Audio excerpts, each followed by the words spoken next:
Are you ready? Okay. वृत्त की परिधि व क्षेत्रफल।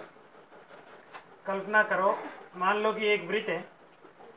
इस वृत्त की अगर अपने को परिधि ज्ञात करनी है तो वृत्त की परिधि का जो फॉर्मूला होगा वो है 2πr। वृत्त की परिधि से तात्पर्य है ये वृत्त के चारों ओर का जो जगह है ये कुल कितनी है, ये जगह कहलाएगी वृत्त की परिधि और इसका फॉर्मूला होगा 2πr। और वृत्त का क्षेत्रफल, तो वृत्त के क्षेत्रफल का फॉर्मूला होगा πr²।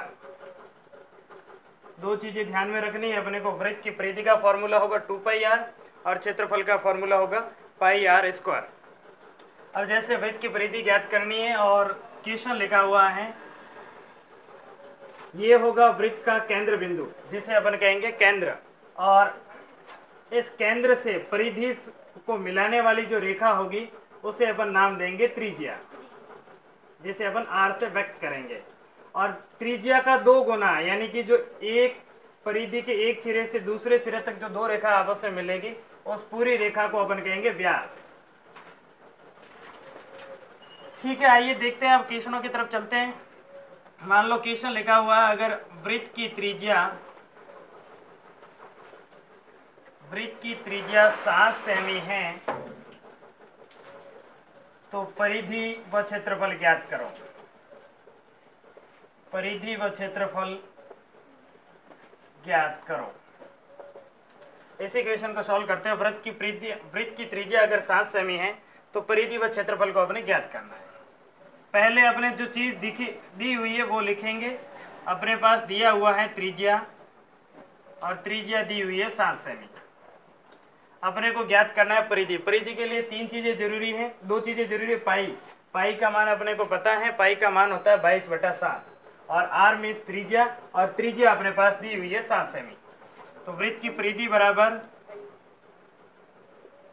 2πr, और वही अगर परिधि अपन ज्ञात करेंगे तो 2 की जगह 2 और पाई की जगह 22/7, और आर का मान त्रिज्या अपने दी हुई है 7 सेमी, तो आर की जगह रख देंगे 7। 7 से 7 कट गए और 2 को 22 से गुणा करेंगे तो आएगा 44 सेमी।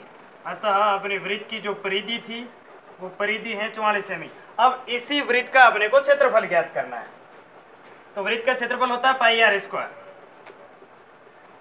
क्षेत्रफल इज इक्वल टू πr², और पाई का मान वही 22/7, और r यानी कि त्रिज्या अपने दी हुई है 7, और इस 7 का करना है स्क्वायर, यानी कि 7 को 7 से गुणा करना है।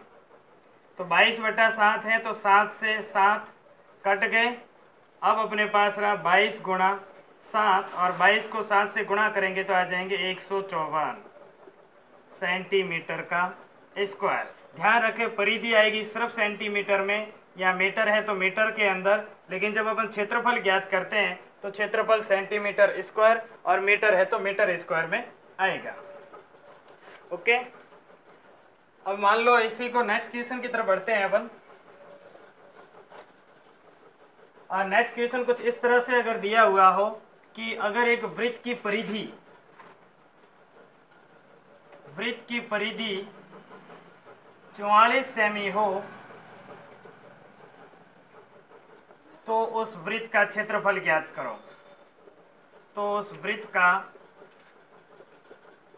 क्षेत्रफल ज्ञात करो। देखिए, अपने पास परिधि दी हुई है, इसका मतलब 2πr का मान दिया हुआ है, और जब 2πr का मान दिया हुआ है इसका मतलब अपने पास r भी, त्रिज्या भी दी हुई है। तो अपन सबसे पहले परिधि दी हुई है तो परिधि के फॉर्मूले से ही अपन r का मान ज्ञात करेंगे कि त्रिज्या इसके अंदर कितनी है, और उसके बाद अपन क्षेत्रफल निकालेंगे। क्योंकि अपने को क्षेत्रफल के लिए एक तो पाई का मान अपने को पता है 22/7 होता है, और उसके अलावा त्रिज्या का मान पता होना चाहिए। जबकि इस क्वेश्चन में स्पष्टता के साथ त्रिज्या कहीं पे भी लिखी हुई नहीं है, और जब लिखी हुई नहीं है तो परिधि दी हुई है, और इस परिधि के माध्यम से सबसे पहले अपन त्रिज्या का मान निकालेंगे और त्रिज्या से ही अपन क्षेत्रफल निकालेंगे। तो सबसे पहले परिधि दी हुई है तो परिधि अपन लिखेंगे, परिधि दी हुई है अपने पास 44 सेमी, और यहाँ मैंने सामने परिधि का फॉर्मूला भी लिखा हुआ। परिधि का फॉर्मूला होता है 2 पाई आर। तो परिधि दी हुई है 44 सेमी, तो उसकी जगह मैं लिखूंगा 44 और सामने लिख देता हूँ 2 पाई आर। तो 44 is equal to 2 multiply 27/7 multiply R से कर देंगे। अब यहाँ पर अपने पास संख्या आई 44 बराबर 44/7 इंटू आर। अब अपने जो पास संख्या है आर का मान अपने को आर की वैल्यू फाइंड करनी है। तो 44/7 है, इसका अपन ट्रांसफर कर देंगे और 44/7 जब इधर भेजेंगे तो जब भी ध्यान रखिए भाग की संख्या इधर आएगी गुणा में बदलती है और गुणा की संख्या जब इधर आती है तो भाग में बदलेगी। अब ये 7 इधर भाग की संख्या इधर आएगी तो गुणा में बदल जाएगी। तो 44 गुणा 7 और 44 यहाँ पर गुणा की संख्या है, जब इसका ट्रांसफर किया जाएगा तो ये भाग में कन्वर्ट हो जाएगी और बराबर आर। अब 44 से 44 कट गया और अपने पास आर बराबर रह गया 7। जब अपने पास आर 7 है तो अपने को क्षेत्रफल ज्ञात करना है और क्षेत्रफल होता है पाई आर स्क्वायर। तो क्षेत्रफल बराबर पाई आर स्क्वायर और पाई का मान अपने पास दिया हुआ 22/7 और आर दिया हुआ है अपने 7। अपन ने फाइंड किया अभी। इस 7 का स्क्वायर यानी 7 को 7 से गुणा करना है, वो इस 7 से 7 कट जाएंगे। अपने पास रहेगा 22 गुणा 7 और 22 को 7 से गुणा करेंगे तो आएंगे 154 सेंटीमीटर का स्क्वायर। इस प्रकार से हम वृत्त की परिधि और क्षेत्रफल को ज्ञात कर सकते हैं।